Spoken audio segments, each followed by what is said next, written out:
used to have a kid do my intro. Do you want to do that?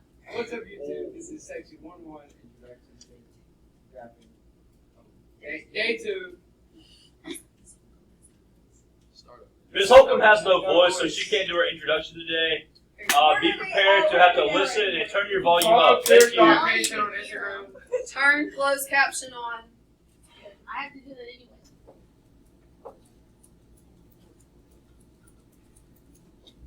Okay, we're looking at distance formula. This should be familiar. Absolutely should be familiar. When you're trying to find the distance between 2 points, you can use the good old-fashioned distance formula. It's just a matter of plugging in the values. The values are, you have a coordinate point with x and a y, and then another coordinate point of x and y. So they distinguish the difference between the two with the subscript, the numbers 1, the numbers 2. What I need you to understand with distance formula is you're fixing to take the x's and subtract, but then you square it, right? What happens when you square a number?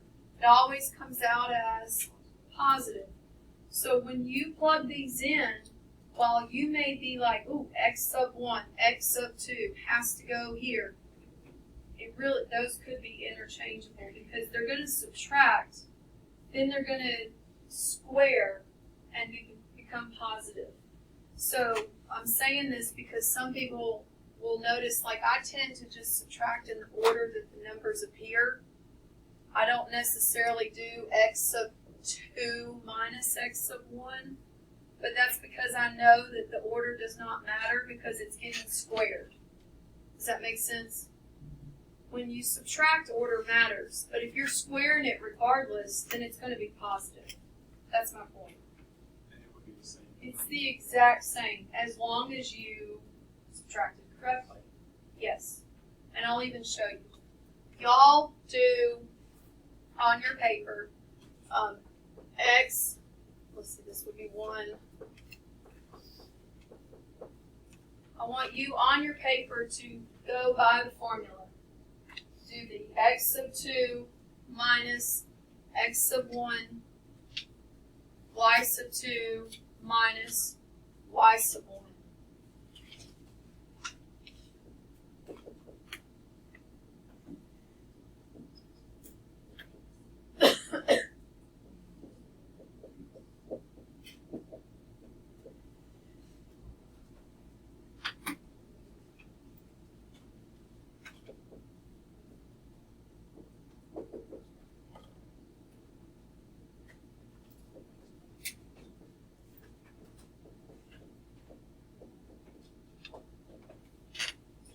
Now, when you go to do this, it's the rock board.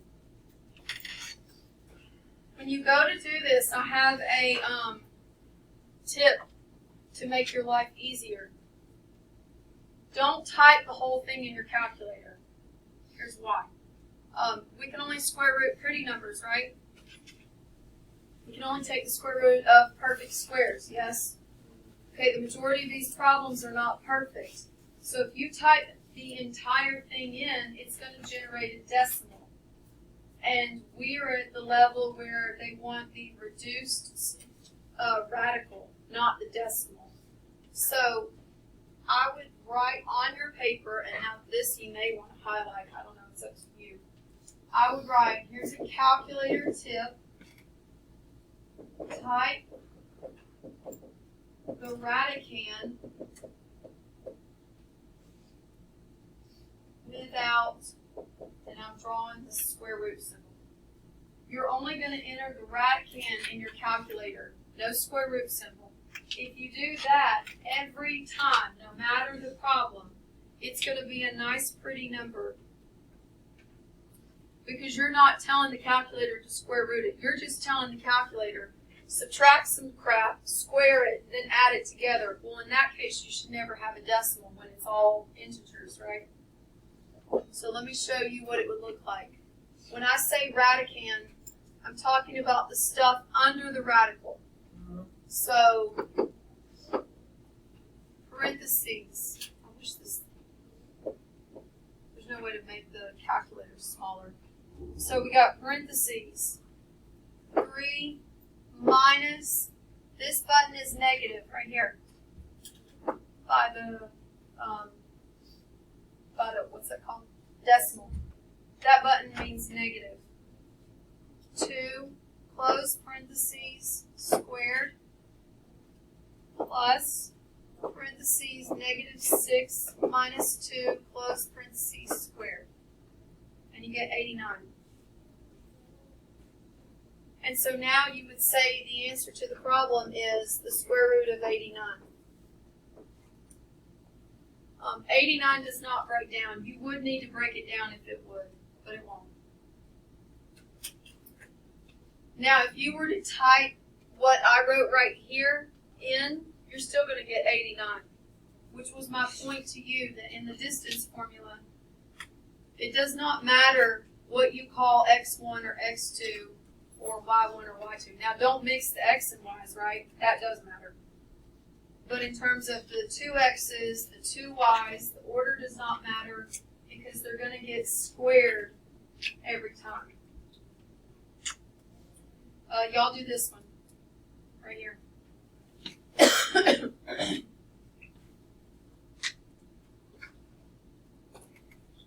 Another helpful tip, if you struggle with, like, your eyes might mix up the x and the y's, maybe stack them.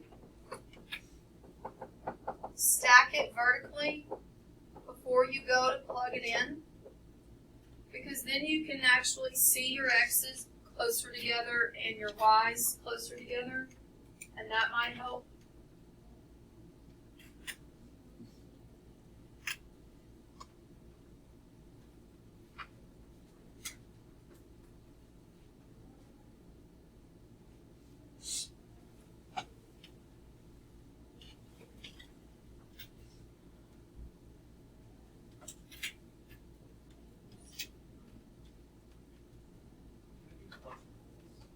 Since we're talking distance, that's a great question.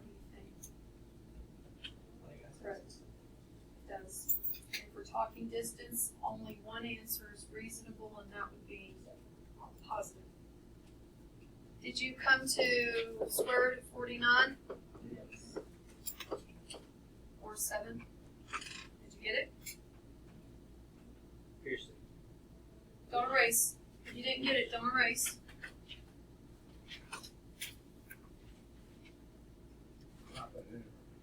You just didn't finish.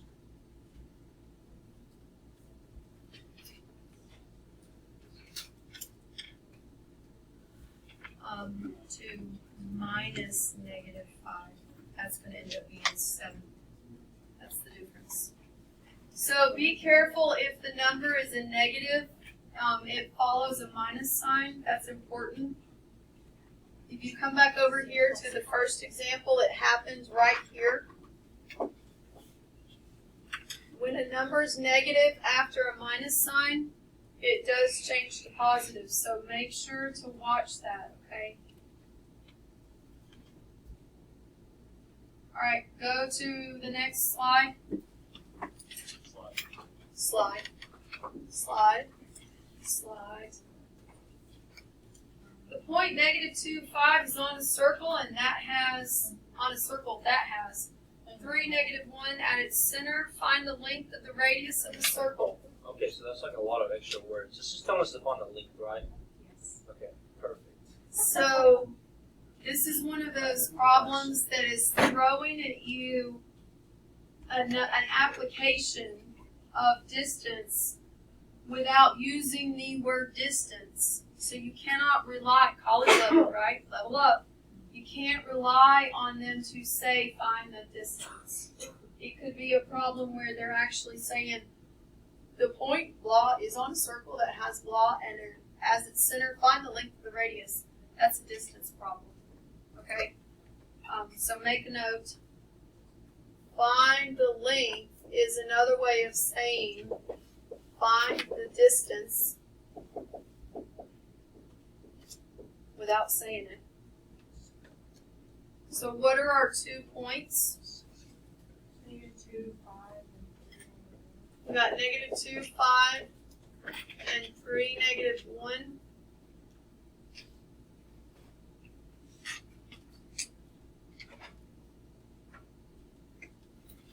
So the distance formula, I'm going to subtract the x's. Does the order matter when I subtract the x's? Which is why I like to stack them, and then I subtract in the order that I stacked them. Just watch your minus sign if a negative comes after it. And then I've got, here we go, 5 minus. I always write the minus because I know I'm subtracting.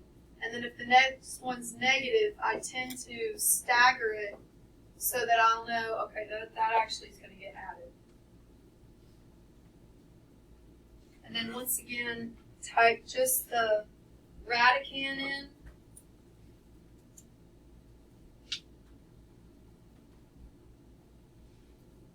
What do you get for the radicand? 61. So the distance is the square root of 61. Now we are asked to find the length of the radius. So in that case, it would make more sense to go ahead and square root it. You could say it's the square root of 61, or you could say, and I'm changing to r. Why did I change to r? Radius. Or you could say r is approximately 7.81. Now, in terms of your homework or like on the next exam, you would know exactly what format they want. But right now, write both of them. Yes. Yeah.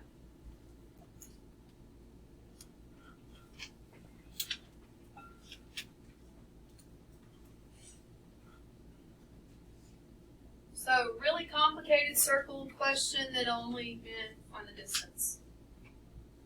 Y'all good? Okay. Midpoint. Love midpoint. Here's the actual formula. If you need it, I would probably advise not to use the formula. Why? Because we're going to get to slope, and also you've got the distance formula. Midpoint, what's the word tell you it is? It's a point in the middle. When I hear that, and I know that there's only 2 points, right? And we're finding the one in the middle, it's the average.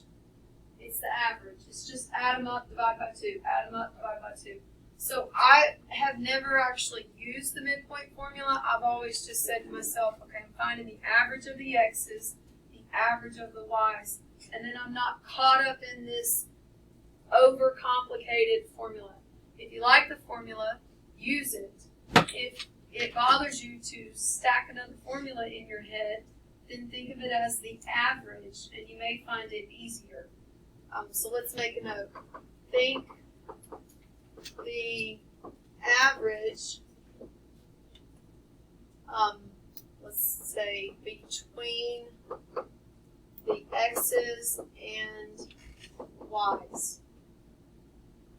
It's the average between the x's and the y's. Now you do them separately. Don't mix them. All right. Also, this is another time when it's very helpful to stack them. Stack it. It makes your life easier. You don't accidentally mix your x's and y's, because that would be a bad thing. If you stack it, you can see there's my x's and there's my y's, right? That's why stacking is helpful. All right, let's find it. There's also no abbreviation for midpoint. They can't say M because M is slope. So I just write MDPT. You don't have to, but that's what I write. So we're going to find the midpoint. Now, instead of doing it in my head, I'm going to write it out. But if you already get this, you can do it in your head. So I've got -4 plus 2, and I'm going to cut that in half. And I've got negative 2 plus 5, and I'm going to cut that in half. And then I'm going to clean that up. That's negative 2 over 2, and that's 3 over 2.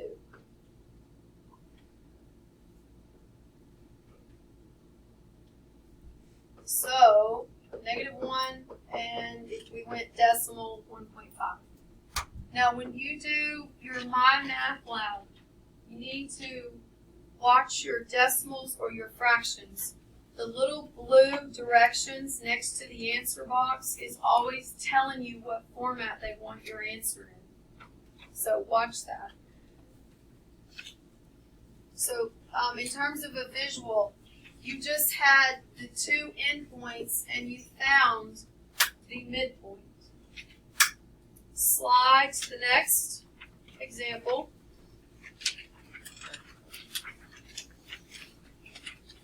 Example 9.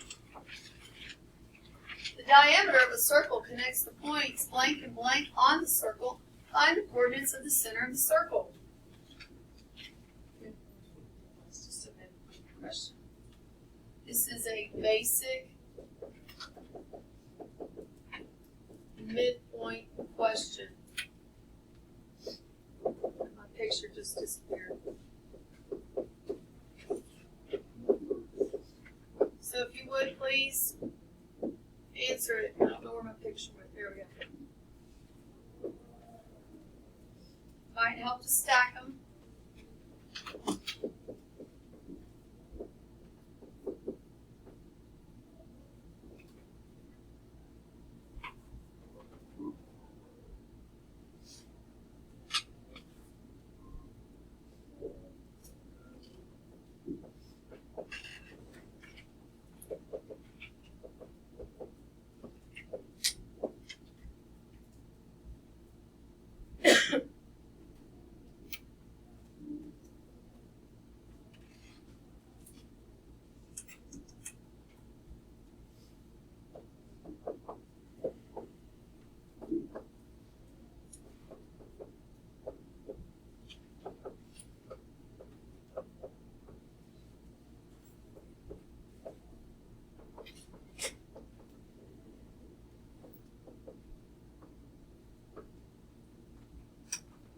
You get 4.5.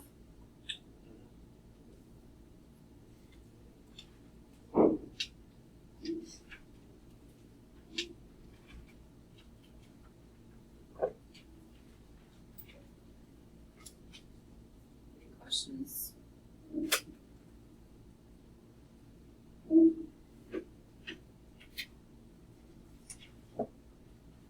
Don't let the circle questions make you feel like it's something we haven't talked about.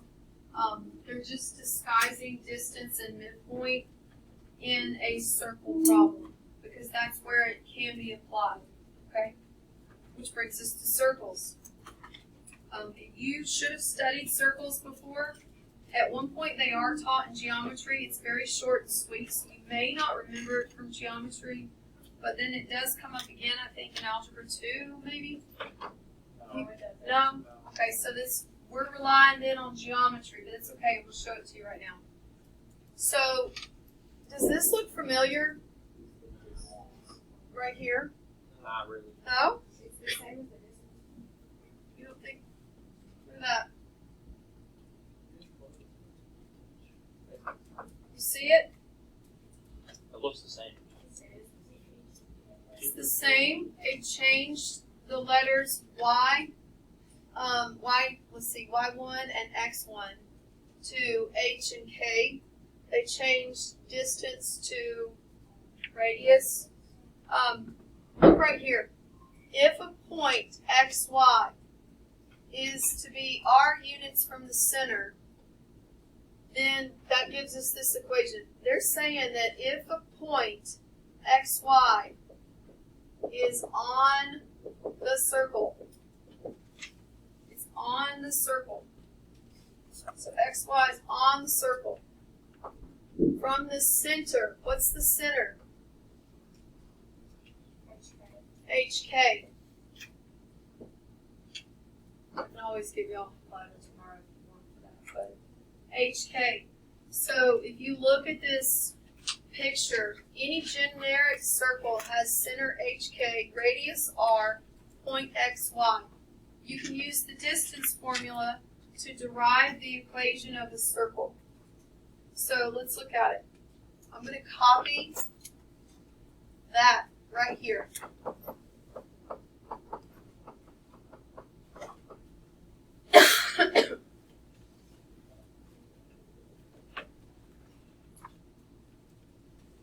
I want to get rid of that square root. It's really ugly. How would I undo it? How do you undo a square root? Square it. I'm going to square the left, square the right. Crisscross, no, sorry. So then you got R squared equals, this would cancel.